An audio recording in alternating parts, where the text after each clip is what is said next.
فيه التبجيلا، كاد المعلم أن يكون رسولا. يا أرض مذ فقد المعلم نفسه بين الشموس وبين شرقك حيلا، ذهب الذين حموا حقيقة علمهم واستعذبوا فيها العذاب وبيلا. السلام عليكم أحبتي المشاهدين، صباح الخير عليكم. اليوم لدينا تغطية خاصة للكرنفال اللي نظمته مدرسة الشيخ عبد الكريم الشمري. كونوا معنا. تجلت في الحجاب فكوني الوحي، فكوني الوحي رمز للستر عزا، تشعي كزينب مثل الشهاب، ويضيء الكون عفتها جلال، ويفيض تقى ويسر، وحجابك كالأزهار يفوح مسكا، شذاهنا يصوغ بكل باب، فمن جورية يسري لأخرى أثير الرشد من عمل الصواب. فكوني قدوة الألهام طيفا يرش الطهر غيثا كالسحاب.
السلام عليكم أحبتي المشاهدين.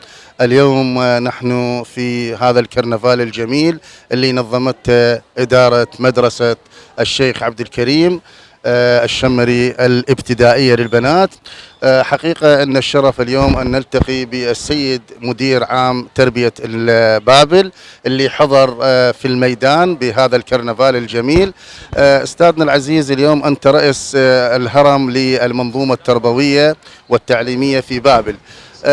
قراءتك لدعم المدارس وتطوير الفكر والتعليم في مدارسنا سيما في محافظة بابل وأنت رئيس هرمها. أحسنت. بسم الله الرحمن الرحيم. برعاية معالي وزير التربية الدكتور إبراهيم نامس الجبوري المحترم، وتنفيذ توجيهاته السديدة حقيقة بخصوص متابعة المستوى العلمي ومتابعة البنى التحتية للمدارس ومتابعة جميع المرافق التابعة للمديرية العامة للتربية.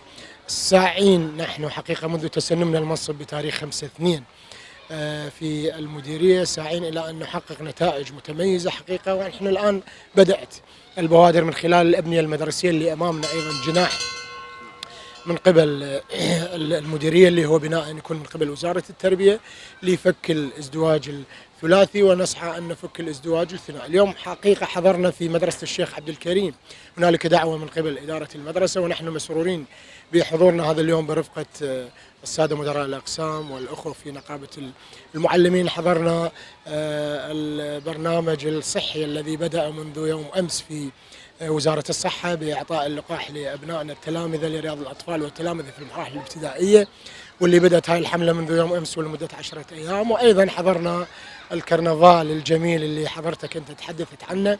أنا تقديري حقيقة للإعلام التربوي اللي ينقل الحقيقة وينقل إنجازاتنا، وشكري دائما للإعلام التربوي كونه قريب منا، ونحن سنكون قريبين أيضا لأنه هو ينقل الحقيقة. ساعين أيضا أن نحصل على نتائج متميزة خدمة لأبناء بابل، خدمة لأولياء الأمور، وكونهم ينتظرون من أبنائهم النتائج المتميزة. عذرا لك أستاذنا العزيز، عذرا لك.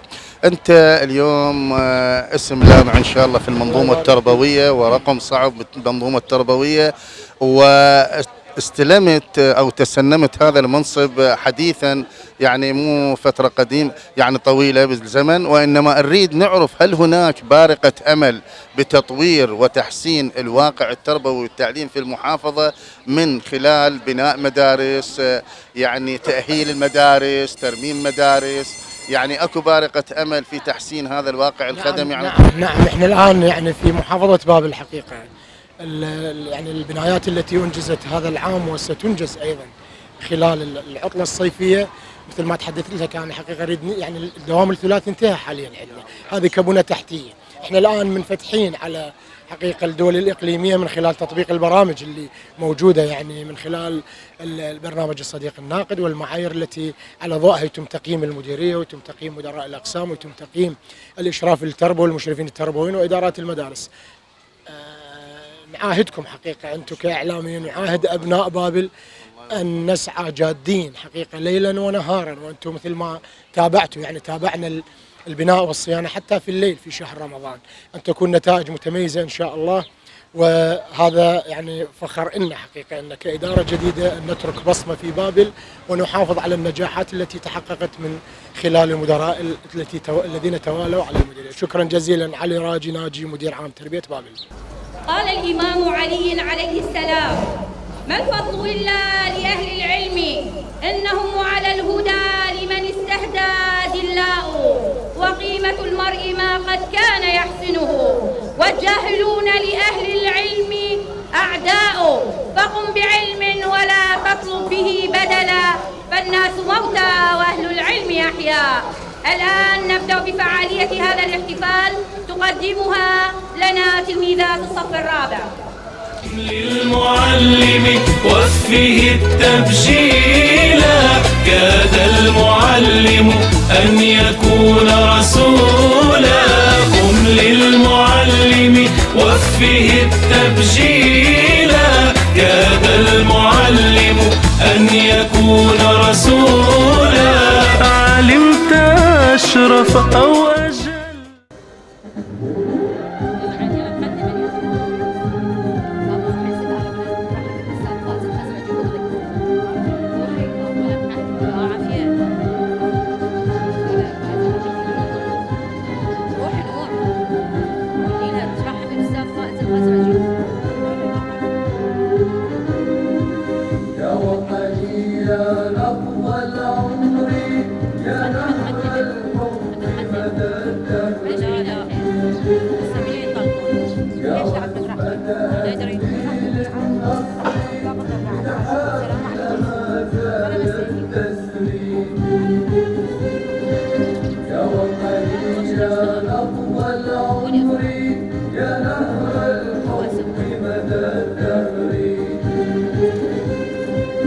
يا رحمة أهلي للنصر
فاليوم يوم عظيم كيف نغفله، وفي الصباح أوقدت مشاعلا، أفنيت في التعليم عمرا كاملا، قد كان فعلك رائعا ومبجلا، وحملت خير رسالة عمرا وقد أديتها، ورفعت للأجيال خير منارة، وفتحت آفاقا وكنت الأمثلا. قم للمعلم وفه التبجيلا، كاد المعلم أن يكون رسولا. قم للمعلم وفه التبجيلا، كاد المعلم أن يكون رسولا.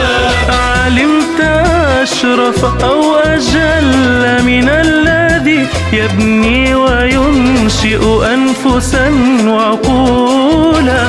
علمت أشرف أو أجل من الذي يبني وينشئ أنفسا وعقولا. سبحانك اللهم خير معلم، علمت بالقلم القرون الأولى، أخرجت هذا العقل من ظلماته، وهديته النور المبين سبيلا. قم للمعلم وفه التبجيلا، كاد المعلم أن يكون رسولا. قم للمعلم وفه التبجيلا، كاد المعلم أن يكون رسولا. أرسلت بالتوراة موسى مرشدا، وابن البتول فعلم الإنجيل، فجرت ينبوع البيان محمدا، فسقى الحديث وناول التنزيل. قم للمعلم وفه التبجيلا، كاد المعلم أن يكون رسولا. قم للمعلم وفه. السلام عليكم أحبة المشاهدين، صباح الخير عليكم. هذا اليوم حضرنا هذا الكرنفال الجميل اللي نظمت مدرسة الشيخ عبد الكريم الشمري الابتدائية للبنات، وكان أحد الحاضرين في هذا الكرنفال هو الأستاذ أحمد هاني مدير تربية المسيب. أستاذنا العزيز السلام عليكم. وعليكم السلام، أهلا أستاذ فايز. الله يعزك أستاذ. اليوم أنت حضرت في الميدان، موجود في هذا الكرنفال الجميل، يعني قراءتك لتطوير وتحسين المنظومة التربوية، وسيما حضوركم وجولاتكم الميدانية إلى المدارس إن كانت ابتدائية أو متوسطة أو إعدادية. أريد تنطي نقطة ضوء للرأي العام عن تطوير وتحسين المنظومة التربوية. نعم، بسم الله الرحمن الرحيم. شرفت مديرية تربية قضاء المسيب بزيارة السيد المدير العام الأستاذ علي راجي ناجي المحترم، وهذه الزيارة جاءت على موضوع مهم في موضوع العملية التعليمية، ألا وهو موضوع سن التكليف، حيث أكد سيادته على هذا الجانب، وكما شكر الجهود المبذولة من قبل إدارة المدرسة ومن قبل العاملين ومن قبل المشاركين في هذا النشاط.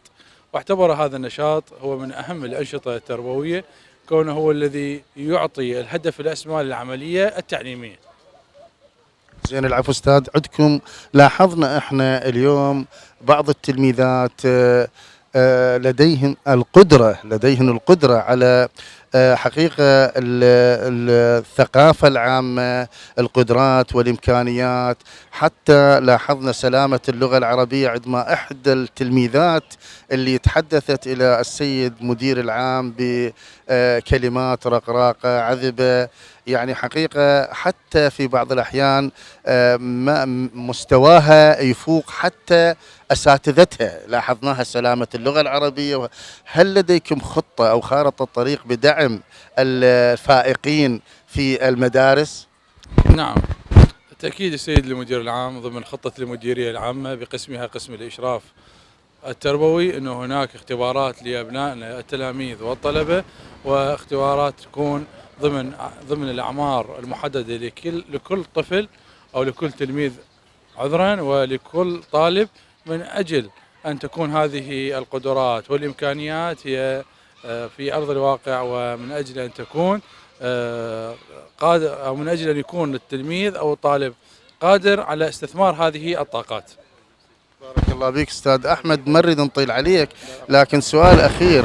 يعني احنا لاحظناك وشاهدناك على صفحات التواصل الاجتماعي ومن خلال اعلام مؤسستكم الموقره الا هي وهي تربيه القضاء المسيب، تتجول في المدارس وفي اروقه المدارس، يعني من اجل حث الاسره التربويه على دعم الطلبه والتلاميذ بتغذيتهم بالعلم. يعني هل هناك بارقة أمل أنه في تأهيل وتطوير مدارس موجودة؟ وربما احنا لاحظنا أنه دوام يكون ثلاثي في بعض المدارس. توجد بارقة أمل من قبلكم أنت كرئيس هرم في قضاء المسيب، تربية قضاء المسيب، في المستقبل القريب أو البعيد؟ نعم، شهدت المديرية العامة لتربية بابل في السنوات الماضية في زمن السيد مهدي العواد المحترم المدير العام السابق تطورا كبيرا في موضوع البناء وفي عدة مجالات، وحقق نجاحات عالية، وحقيقة هذه لا تخفى على الجميع. من ضمنها لأول مرة في تاريخ التربية هناك دوام أحادي في قضائنا وفي مديريتنا. لم يكن من قبل دوام أحادي، ولكن شهد عام 2022 وعام 2023 دوام أحادي، وحقيقة هذا في الجانب مهم ونقله في العمل التربوي وفي الميدان التربوي.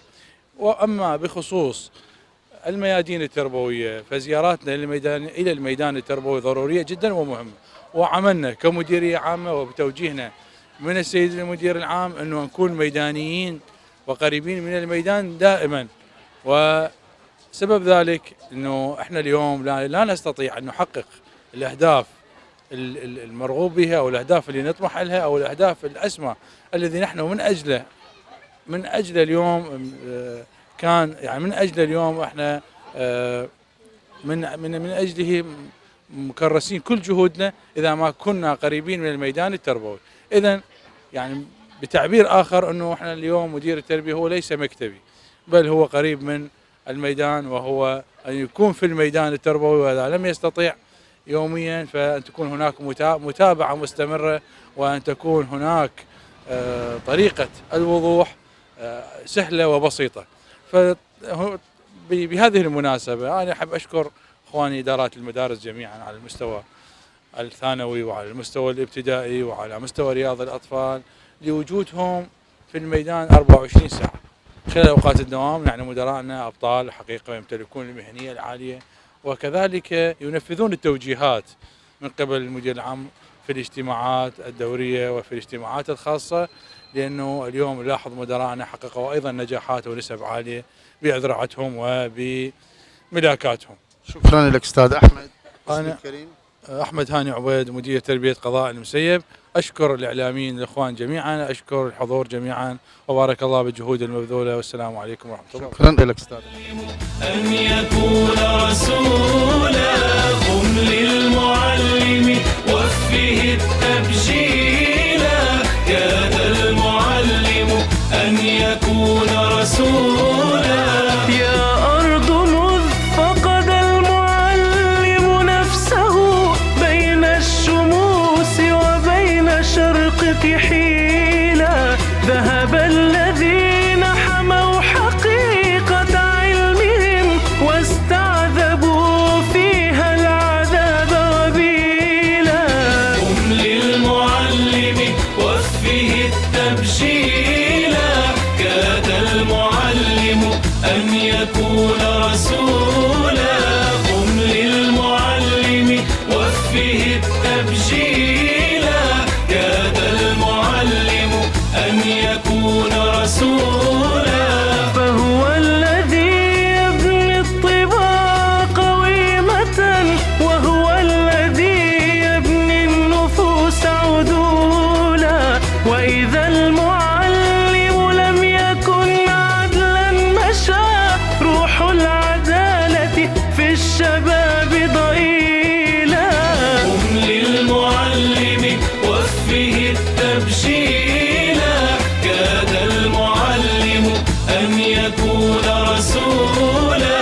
قم للمعلم وفه الرحيم. اقرأ باسم ربك الذي خلق، خلق الإنسان من علق. اقرأ وربك الأكرم الذي علم بالقلم، علم الإنسان ما لم يعلم. إن هذه الآية تحث على أهمية القراءة، فالله عز وجل لا يحب أن يعبد عن جهل وإنما عن علم. والقراءة أيها الحضور الكرام إنما هي طوق نجاة الأمم الغارقة في بحر الجهل والمرض والفقر المقيد بالهواتف النقالة وما تحمله من آثار سلبية تحت مسمى التطور والحداثة، إلى أن باتت قراءة الكتب تضمحل. والقراءة هي مشفى للعقول. وذكر الشاعر والأديب ميخائيل نعيمة أهمية القراءة وقال: عندما تصبح المكتبة حجراً أساسياً في بيوتنا كالمطبخ والسرير والطعام، عندئذ نقول إننا أصبحنا قوماً متحضرين. أيها السادة، أنا أقول لكم اليوم تحت سن القلم يصنع مستقبل الأمم. وقد بدأت كلامي بحثي على القراءة، ومسك ختامي تحية الإسلام. والسلام عليكم ورحمة الله وبركاته. السلام عليكم أحبتي المشاهدين. اليوم حضرنا هذا الكرنفال الجميل اللي نظمته مدرسة الشيخ عبد الكريم الشمري الابتدائية للبنات. واليوم حضرنا في هذا الميدان ونلتقي بالتلميذة اللي هي شمس الرباعي في الصف الرابع. طبعا أبلت بلاء حسنا وتحدثت بكلمات رائعة رقراقة جميلة إلى السيد مدير عام تربية بابل الأستاذ علي راجي. فاليوم ست شمس احنا نقول لك ست لأن أنت إن شاء الله تصيرين قدوة بالمجتمع. نريد نسألك اسمك الكريم؟ شمس سلمان محمد. حياك الله. بياسف؟ رابع ابتدائي. رابع ابتدائي. من هو صاحب الفضل الأول على هذه الإمكانيات أو الإمكانات والقدرات اللي أنت الآن وصلت بهذا المرحلة رغم صغر سنك وبالصف الرابع وتتحدثين بسلامة اللغة العربية باللغة العربية الفصيحة وألقيت شعر جميل جدا إلى السيد مدير العام؟ من هو اللي صاحب الفضل الأول إلك؟ طبعا هو أول شيء أهلي هم شجعوني على هذا الشيء، وهنا المعلمات أبد ما قصرن وياي، ويعني كل المعلمات والمديرة ست آلاء كلهم أشكرهم شكرا جزيلا لكم. يعني هم شجعوني أهلي والمعلمات كلهم. زين، يعني أمك وأبوك كذلك أيضا داعمين إلى شو تحبين تقولي لهم من خلال البرنامج؟ طبعا أحب أقول لأهلي أني أشكرهم جزيل الشكر لأن وصلوني لهاي المرحلة الحلوة والجميلة، ويعني رفعت راسهم. بارك الله بك. زين، شو تحبين أنت تكونين بالمستقبل؟ يعني المستقبل القريب أو البعيد، شو تحبين؟ ايش ترغبين أن تكونين بالمجتمع؟ شو تقدمين للمجتمع؟ يعني أنا رايدة أصير من بالمستقبل دكتورة. شنو الاختصاص اللي تحبينه؟ عام كل شيء. والله. زين، الإنسانية عندك شلونها؟ زينة. والله. زين، شو تحبين تقولي للوسائل الإعلام اليوم اللي هم يسلطون الضوء إليك؟ طبعا يعني شو أقول لكم، يعني القراءة كلش زينة. اكو ناس، بعض الناس يقولون القراءة هي مضيعة للوقت. طبعا هذا الشيء غير صحيح.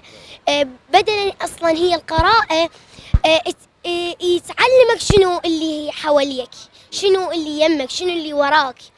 هي القراءة غذاء العقلي. كلش أنا أحب القراءة، وأنصح جميع المشاهدين بالقراءة والحفظ للقراءة. زين، القراءة شنو؟ اكو قراءة يعني كتب ثقافية، كتب اجتماعية، كتب اقتصادية، كتب سياسية، كتب أي قراءة تحبين تقرينها، حتى كتب للتنمية البشرية، شنو اللي تحبين تقرين؟ أحب أقرأ روايات دائما. أهلي يجيبوا لي قصص وأنا كلش أحب أقرأ. بارك الله بيك. واستنتج من القصص، اقول لهم شنو انا استنتج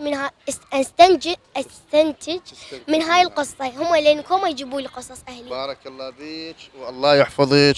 احبة المشاهدين، اليوم احنا استغلينا هذا الكرنفال والاحتفال بلقائنا بالتلميذة شمس الرباعي، اللي هي حقيقة تعد رقم صعب واسم لامع في هذه المدرسة، مدرسة الشيخ عبد الكريم الشمري. شكرا إليك وبارك الله بيك، ونتمنى لك التوفيق والنجاح والرقي في مستقبل إن شاء الله زاهر. وتحياتنا إليك وتحياتنا لعائلتك الكريمة اللي احتضنتك ووصلتك إلى هذا الرقم الصعب والاسم اللامع. يلا، شكرا لك، مع السلامة. أحبتي المشاهدين، إلى هنا انتهت تغطيتنا الإعلامية لهذا اليوم. تقبلوا تحياتي، أنا محدثكم فائز الخزرجي، وخلف الكاميرا المصور المبدع لؤي الشويلي، والمخرج أمير ثائر. إلى اللقاء. كاد المعلم أن يكون رسولا، قم للمعلم وفه التبجيلا. كاد المعلم أن يكون رسولا، علمت أشرف